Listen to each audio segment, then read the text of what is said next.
Et bien le bonjour à tous, bienvenue sur la chaîne Téléphone Adepte France.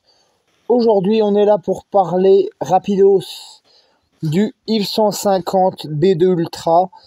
Donc je vais aller direct à l'essentiel, il n'y aura pas de test de ce smartphone. Pourquoi, me dirais-tu?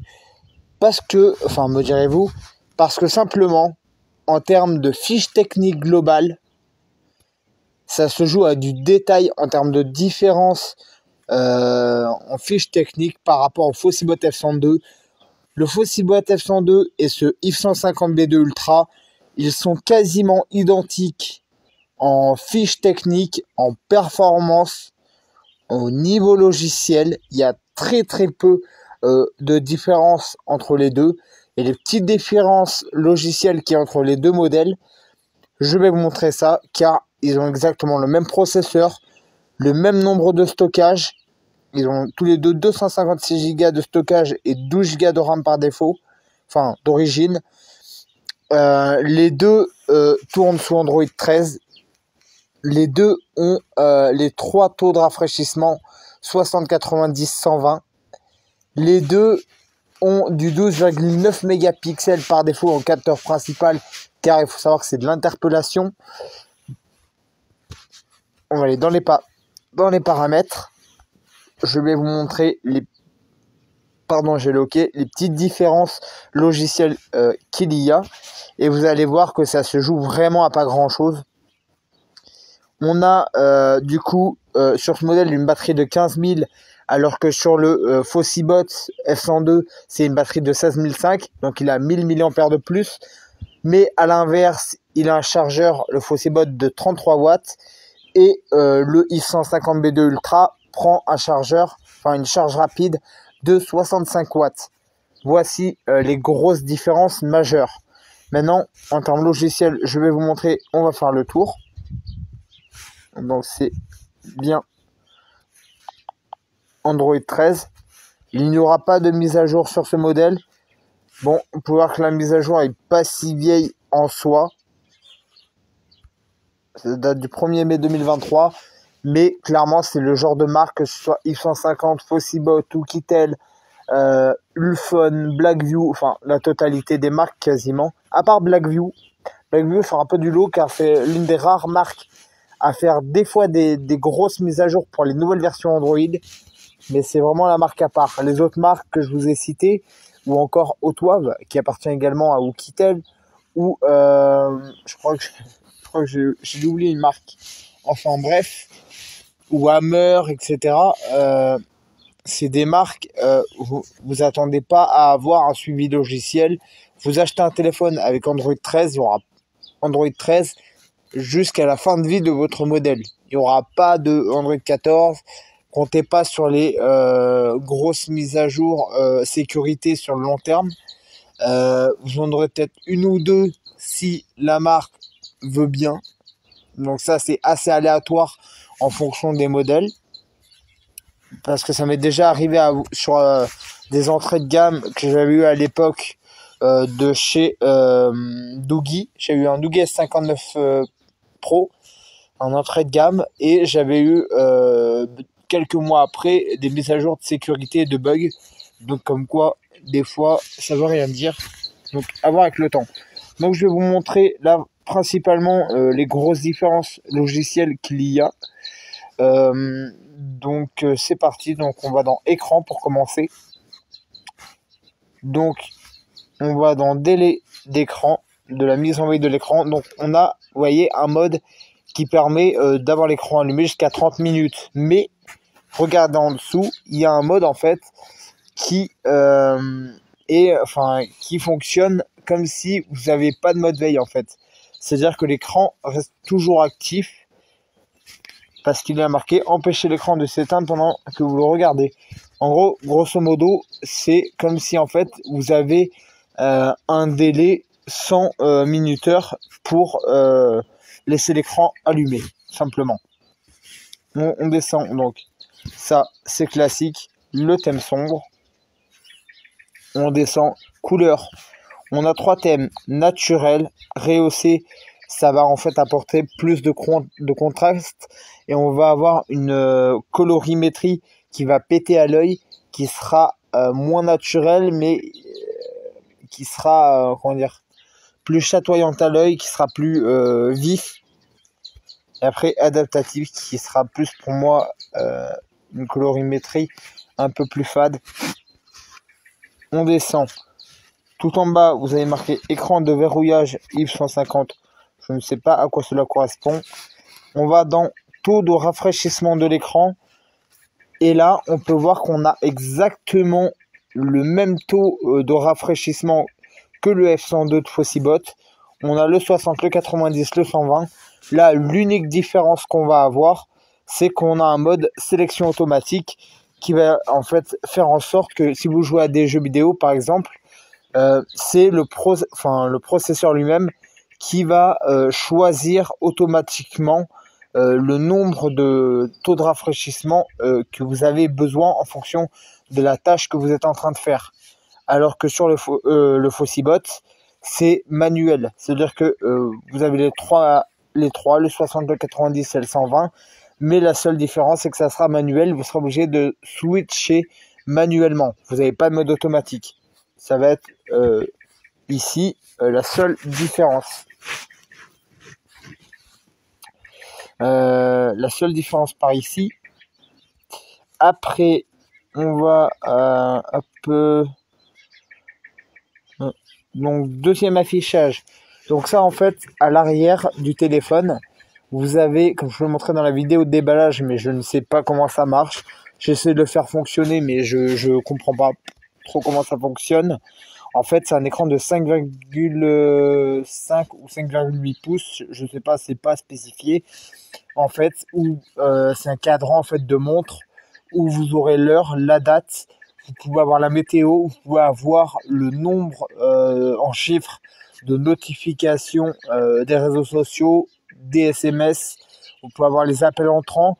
Vous pouvez également prendre des photos de votre visage avec la caméra principale de votre smartphone, donc la caméra arrière, due à ce petit écran, en fait, où c'est que vous allez vous filmer ou faire des photos avec l'écran, pas l'écran, mais la caméra principale de 200 mégapixels de ce B2 Ultra. Voilà. Mais encore une fois, je ne sais pas trop comment ça fonctionne. Il y a beaucoup d'applications qui ne sont pas activées parce que j'ai choisi que les applications de base. Appel, SMS, les réseaux sociaux principaux, l'appareil photo. Mais je ne sais pas trop comment ça fonctionne encore. Et donc je cherche. Hein. Mais voilà, c'est quelque chose que je dois développer. Il faut que je regarde le manuel fourni avec, voir si ils expliquent comment ça fonctionne exactement. Voilà pour ça. Sur le stockage, bon, comme je vous l'ai dit, on a 256 Go. On peut prendre une nano SIM et une micro SD ou deux nano SIM. Il est full 4G. On a un score en tout, comme je vous avais montré, je ne sais pas si vous l'avez montré, mais sur T-Mobile, qui fait 415 000. Donc comme c'est un Helio G99, c'est un processeur milieu de gamme 4G qui a déjà fait ses preuves sur énormément de modèles. C'est le même processeur que j'avais sur mon Doogie S99 qui était excellent. Clairement, je pouvais tout faire. Un processeur quasi pas énergivore, qui consomme que dalle, qui a fait ses preuves, qui permet de jouer à PUBG ou à Call of Duty avec des graphismes moyens, fréquence d'image par seconde moyen, c'est fluide. La map, elle se télécharge assez rapidement. J'ai fait de grosses parties hier sur PUBG, il n'y a pas de souci. Là, vous pouvez voir que je suis à 54% de batterie en taux de rafraîchissement du coup d'écran automatique. Donc utilisation de la batterie, on va aller voir. Donc je vous laisse regarder. Voilà, j'avais fait une charge complète et là je suis en train de voir sur combien de jours, en fonction de mon utilisation, ce que ça va donner au niveau d'autonomie globale. On peut voir quand ça consomme vraiment que dalle. On peut voir le pourcentage au niveau des réseaux sociaux, 1%, 2% sur PUBG. En fait, ce qui a consommé le plus, c'est en réalité le lecteur de musique. Parce qu'il faut savoir que 20h et 31 minutes, Faut savoir qu'en fait, moi j'adore la musique, je suis un énorme consommateur de musique. Et faut savoir que la qualité de son de ce smartphone est excellente, que ce soit en communication ou pour écouter de la musique avec le haut-parleur principal. Il faut savoir que tu n'as qu'un seul haut-parleur, tu n'as pas de son stéréo, mais la puissance en termes de volume de ce haut-parleur unique est identique en termes de puissance de watts. On est à 2 watts, donc c'est une puissance qui est équivalente au Fossibot F102 qui a un son stéréo, mais pour le coup en un seul haut-parleur sur ce B2 Ultra. Mais la puissance de son est la même, la qualité de son est aussi propre, c'est identique en termes de qualité de son de ce côté-là. C'est identique. Et puis après, voilà, durée d'utilisation de l'écran. C'est même la nuit, des fois, quand j'ai du mal à me rendormir ou quoi, je regarde beaucoup de contenu sur Facebook, sur les réseaux sociaux, sur YouTube. Des fois, je me repasse les Dalton en dessin animé, la série sur YouTube, parce que c'est vu et revu, mais j'adore ça. Les Dalton, je me repasse plein de dessins animés. Des fois, je regarde mes youtubeurs préférés sur des enquêtes paranormales. Il faut savoir que ça dure entre 30 à des fois 1h30, voire des enquêtes qui peuvent durer jusqu'à 3h30. Notamment la dernière de GRM Paranormal qui dure 3h30 ou 3h45, non je crois 3h30, qui est absolument exceptionnelle, qui était incroyable, que je vous invite à aller voir d'ailleurs. Mais voilà, ça va vraiment être les grosses différences majeures en termes logiciels. Maintenant, l'autre différence qu'on va avoir sur la partie photo, c'est qu'à l'arrière, on a de l'IA et de l'HDR. On peut filmer jusqu'en Full HD en vidéo, alors que le Fossibot, lui, était capable d'aller jusqu'en résolution 2K en vidéo. Mais au détriment de ça, c'était du 720 au 2K. Le Fossibot n'avait aucune stabilisation en vidéo. Alors que là, si on va en haut dans les paramètres, on a de l'EIS, donc de la stabilisation numérique en vidéo, en selfie et en caméra principale. Et la qualité est vraiment quali, vraiment bonne. Pour ça, je vous posterai des photos, je ferai un montage photo suivi des vidéos en test de caméra frontale et caméra principale. J'essaierai de faire un petit montage parce que moi, je suis clairement pas doué pour les montages. Mais j'essaierai de vous faire un petit montage. Pardon, j'ai encore le hockey.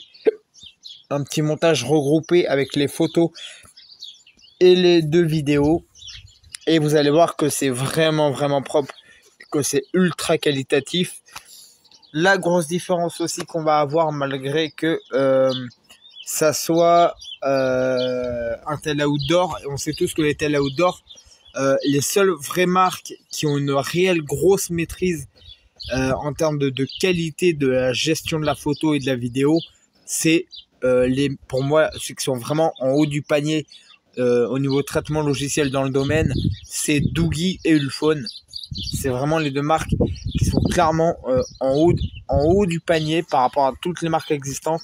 Ils ont une maîtrise logicielle pour le traitement photo et vidéo qui est juste excellent sur la totalité de leur modèle, quasiment. Voilà, donc en selfie, pareil, il y a de l'EIS et on peut filmer jusqu'en Full HD. Mode plus, je vous laisse regarder. Voilà, appareil photo, le mode 200 mégapixels. Le mode vision nocturne, c'est une caméra de 64 mégapixels qui peut également faire de la vidéo en Full HD. Voilà. Et on a un mode portrait à l'avant et également à l'arrière. Donc voilà. En haut, sur le panel. Donc je vous laisse regarder tous les raccourcis. Faites pause si vous voulez. On a un mode BTP.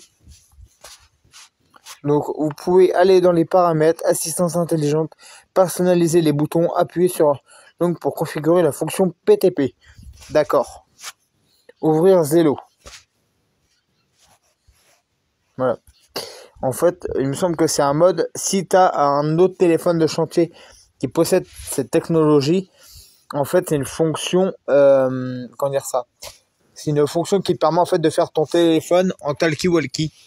Mais perso, Vu que j'ai personne dans mon entourage qui a un tel outdoor, la fonction talkie-walkie m'est pas très utile, mais bon, c'est un gadget qui n'est pas répandu sur la totalité des modèles outdoor.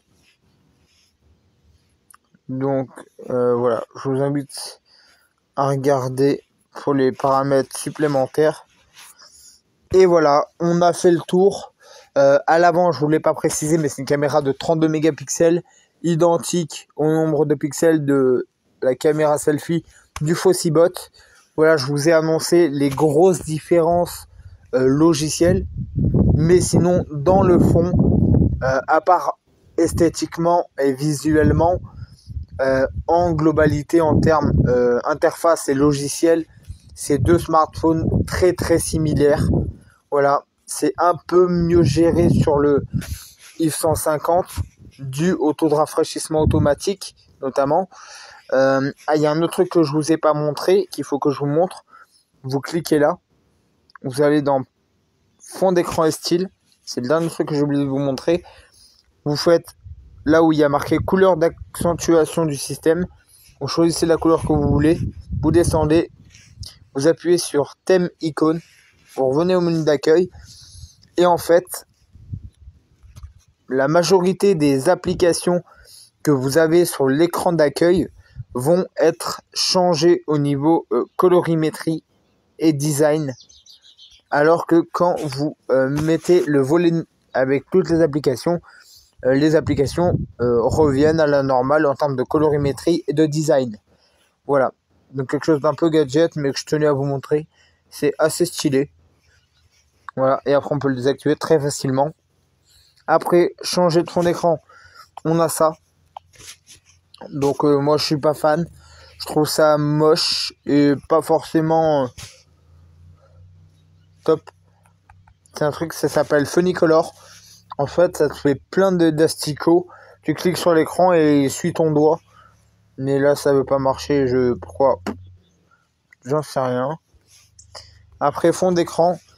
Autre bon point de la marque, c'est qu'ils vous ont mis une multitude de fonds d'écran qui font rapport au tel de l'extrême. Voilà, dans le thème, hein, nature, etc. Et il y a le choix. Il y a au moins 7 à 7 fonds d'écran. Et c'est que des beaux fonds d'écran. C'est vraiment des fonds d'écran immersifs, très jolis. Voilà, voilà, je tenais à vous montrer ça. Et là, pour le coup, on a vraiment fait le tour. Donc voilà, donc il n'y aura pas de test global encore une fois du X150B2 Ultra, c'est simple. Je vous invite à aller voir la vidéo que j'ai faite de test du Fossibot F102.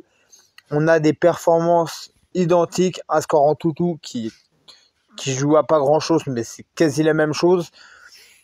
Vraiment les deux, et pour moi vraiment les deux, trois choses à retenir vraiment qui vont différencier les deux modèles, c'est que l'un a une batterie de 15 000, l'autre a une batterie de 16 500.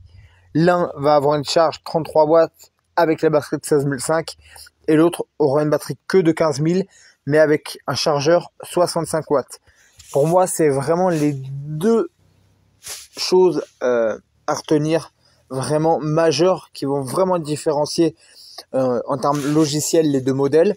Et le fait que le X150B2 Ultra a de la stabilisation numérique de très bonne qualité, voilà, pour un tel de l'extrême. Et à ma connaissance, ça fait seulement déjà le 3e smartphone de la marque que je teste.